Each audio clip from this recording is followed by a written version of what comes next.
Do you have low testosterone?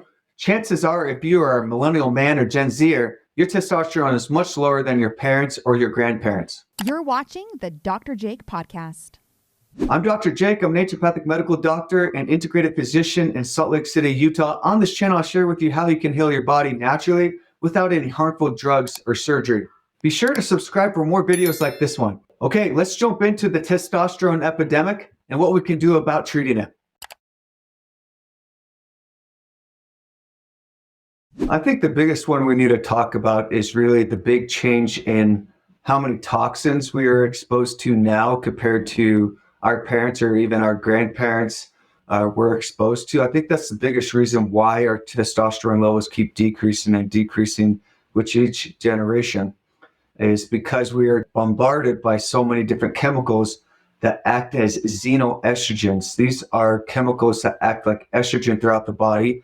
So in men, when you have too much estrogen, it will affect how much your body is able to make testosterone through that effect. In women, it just makes you have way too much estrogen, and that causes an imbalance of estrogen progesterone. That's a big issue too, and that's another thing that we need to talk about. But that's really a big one there too. A big one also is that a lot of women are using birth control pills, and this might sound really weird. Why does that have any effect on men? The thing is when a woman urinates in the toilet or whatever, it gets in our plumbing supply, and that water goes all together and it goes to the filtration system, but the filtration system does not clean out all the estrogen or progesterone that is in that birth control. And then we drink, if you're not filtering your water well, that actually filters the estrogen, and you're a male, you're drinking a lot of estrogen throughout your water, and then you have high estrogen levels again through that way, and that's affecting the ability to make high testosterone levels also. Also, a bad thing that we're happening generation to generation is we are all getting fatter. Each generation's fatter. Even millennials are skinnier than Gen Zers. It just keeps on getting fatter and fatter and fatter. And the more fat that you have on the body, the more ability that you have of your testosterone being converted into estrogen. This is through an enzyme called your aromatase enzyme. And you have a lot of this enzyme in fat. So the more fat you have on your body, the lower your testosterone is going to be because you're making more estrogen. So you're not only getting low testosterone, you're actually getting higher estrogen, which is making you not be able to have the male characteristics that most men really desire because they have high estrogen compared to the testosterone levels. I think those are some of the bigger ones. There are some other things that are likely related to this, but there's not as much research on this topic. So I'll stick it with this part so far. Having low testosterone, is it really harmful, or is it just some inconveniences that come along with it? And actually, it is harmful to have low testosterone levels. In the research that we see is that you need higher testosterone levels to help decrease cardiovascular disease. Now, if you have too high of testosterone and you're not making natural testosterone, it actually increases the risk. But if you have good, healthy testosterone levels, it's going to help decrease various cardiovascular diseases. I think most guys really do care about their brain health. Having a good, healthy testosterone level decreases Alzheimer's and dementia risk. So it's like we said before, it's not about just the appearance of things. Is we want healthy cardiovascular systems, we want healthy brain. And also, when you have low testosterone levels, it's going to be much more difficult to be able to lose weight. And it's going to be more difficult to be able to lose fat. The more fat on your body, especially the more fat you have around your abdomen, increases your risk of all kinds of diseases like cardiovascular disease, like diabetes, like digestive issues. All kinds of things are going to increase because you have higher fat levels in your body. So those are three of the main things that we want to talk about, that having low testosterone actually affects your well-being and your health in general. All right. Well, definitely, I think gives a good reason to think, okay, maybe I should look into whether or not I have low testosterone, especially if you are a man. So let's take a look specifically at what the signs and symptoms are. So I have a little list here. Let's just start from the top. What are the physical, as far as physical appearance, what are some of the physical appearance signs of someone who might be struggling with, of a man struggling to make enough testosterone? The physical appearances that a man has that has low testosterone is, first off, typically they tend to be a little chubbier, have a little bit more fat on them, and don't have as much muscle mass. Also, it's related to they tend to not be able to grow as much facial hair or hair throughout their body. They sometimes can tend to have a little bit, this isn't a physical appearance, but they can tend to have a little bit of a higher voice, not as low of a voice. Those are some of the big ones that are related to physical appearance and low testosterone levels. The emotional effects that come along with having low testosterone is, in men, the biggest one is decreased motivation or desire. So you're not going to be as motivated or want to do things as much, either doing things that need to be done, like your work or schoolwork, but also you're not going to have as much motivation to do things you love. And you're not going to have, especially not as much motivation to actually do things that are active. That's the mental piece, but also you're not going to have as much muscle mass, so you're not going to care about that as much also. I've noticed this a lot in my patients, and not something I really think about also, is when I see patients with low testosterone and they do complain about their sleep, but I'm not prescribing testosterone for that, but I give them testosterone or supplements to increase their testosterone. I see that their sleep greatly improves. So that's an interesting one too, especially in men. When you get their testosterone healthy, their sleep improves. Interesting. Okay, so far we have, as far as physical appearance, you might have lower muscle mass, higher amount of fat, less facial hair, higher sounding voice. Emotional and mental effects going to be more lack of motivation, lack of desire for not just work, but also things that you actually care about, and so forth. And then possibly even poor sleep at this point. So, I'm assuming this might even be masked as something that might appear like depression. Yeah, definitely. A lot of people with low testosterone could be diagnosed with depression, and that could be the main cause of their depression is low testosterone level. So what happens sexually with low testosterone levels, the really big one is low libido. So let's say you're going around and you had a good sex drive and now it's decreased. That's a big sign that likely your testosterone levels are getting low. Now, there are all kinds of other confounding variables. It's not just related to testosterone, but it's a good idea to get that checked because of that. Also, you can start to have a erectile dysfunction if you have low testosterone levels. So you want to get that checked out if you're suffering with that. A lot of times we thought of this, that's only when you get in your 50s, 60s, 70s. But I'm seeing this happen as early as 30s nowadays. So it's very interesting how erectile dysfunction is becoming an epidemic nowadays. Definitely, if you're only having a desire to have sex only once a month, that's definitely not a healthy testosterone level.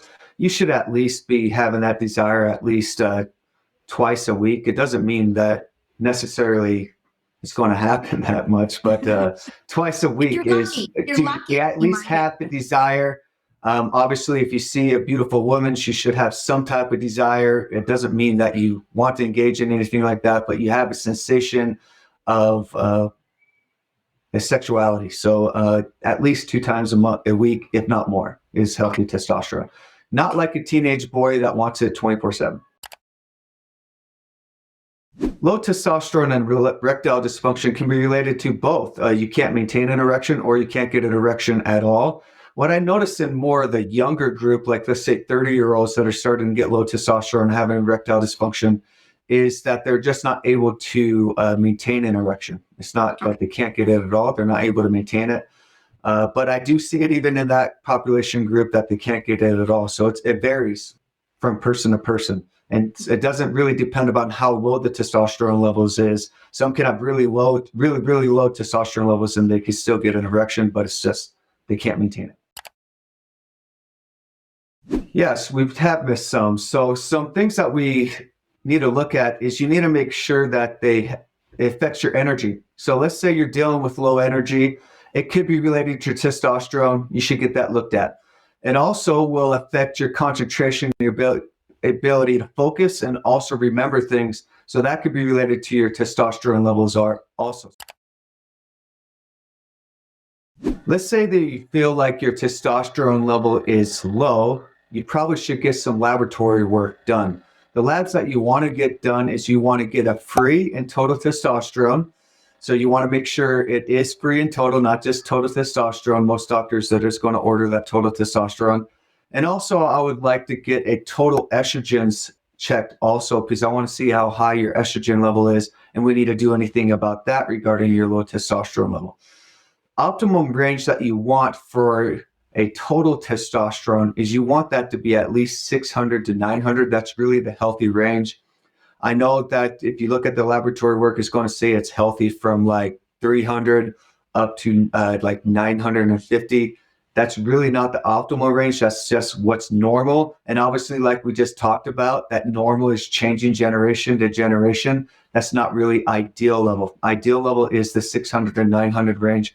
And then depending on the lab you have, you want your pre-testosterone to be on the upper range of normal. The exact number for estrogen levels will vary lab to lab, LabCorp, Quest, or other labs that you're doing. But what you want to look at is you want to make sure that your estrogen is not on the high end of that normal range that it has there.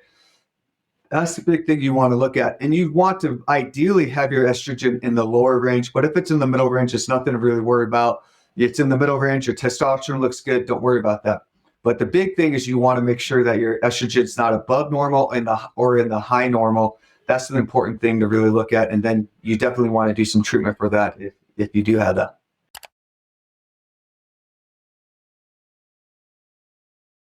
So to increase our testosterone, get in a good, healthy range, I'm going to start with lifestyle changes that we should be making or that we need to do. First off is we need to make sure that we are getting enough sleep per night. So you need to make sure you're getting 7 to 9 hours of sleep per night. If you're not, your testosterone is likely going to be low if you're not doing that consistently. We also want to make sure we have a good balance of our muscle and fat mass.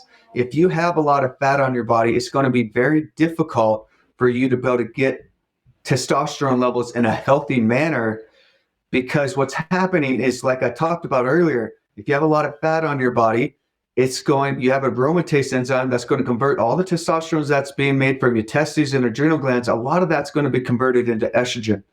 And so we want to make sure we increase our muscle mass compared to our fat.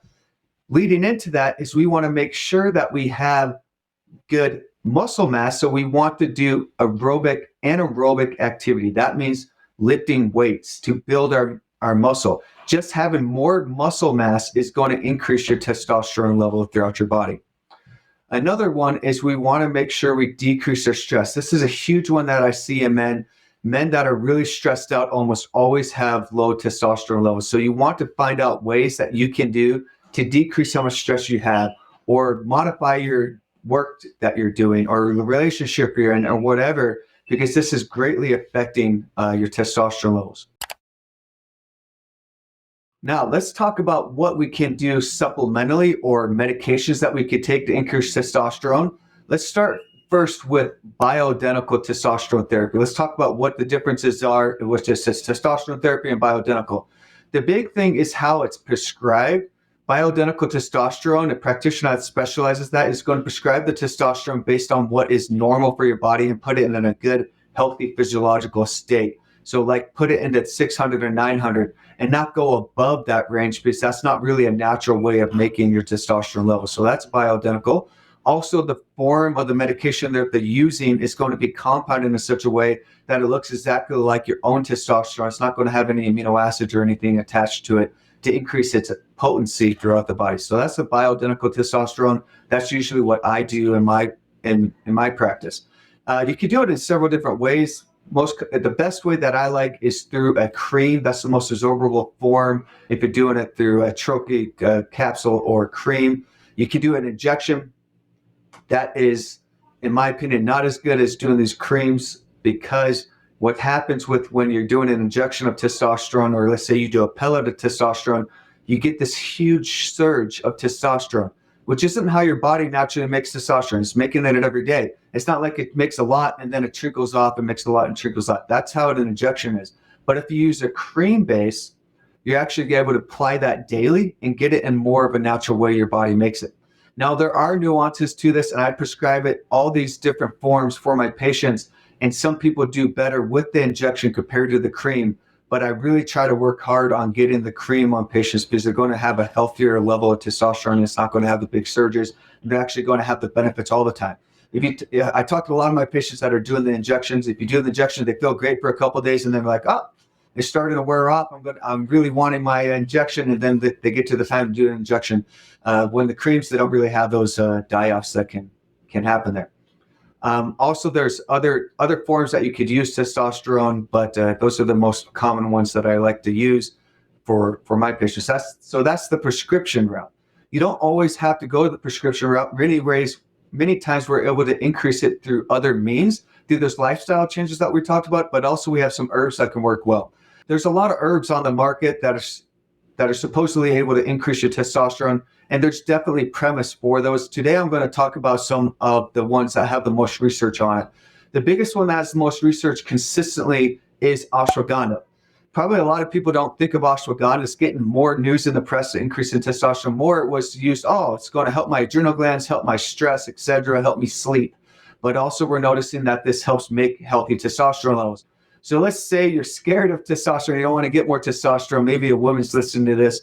It's not like it's going to make you have way too high testosterone levels. It helps your body make your natural, healthy testosterone. That's what's really cool about ashwagandha. And also we talked about how stress could be a problem. And ashwagandha helps manage the stress. So it's going to help increase your testosterone, but also help decrease the stress and help your body make its testosterone better because it's managing the stress effect.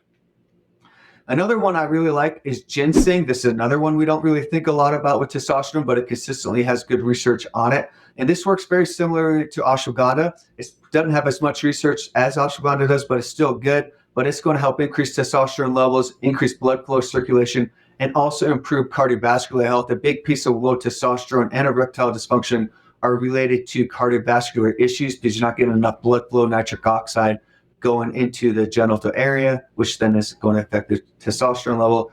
So ginseng helps with that. And also ginseng is also a great adaptogen, so it's going to really help with our stress levels also. So let's dive into some nutrients now. Is we want to make sure that our vitamin D is in good level. That doesn't mean you have to take vitamin D, but if you live higher away from the equator, or you're in a really cold place, you don't get outside very much, or if you just don't go outside in general, you're probably going to need to do vitamin D supplementation. Like if you live in Utah, where I live right now, about from November to March, you are going to need to take vitamin D supplementation to be able to maintain a good vitamin D level. Other times you don't. You could go out in the sun, don't wear a lot of sunscreen, and that's going to boost your vitamin D level. And the important thing is we want to make sure your vitamin D's are in the right range, and it's important to do some blood work through a doctor that knows what range is a healthy range.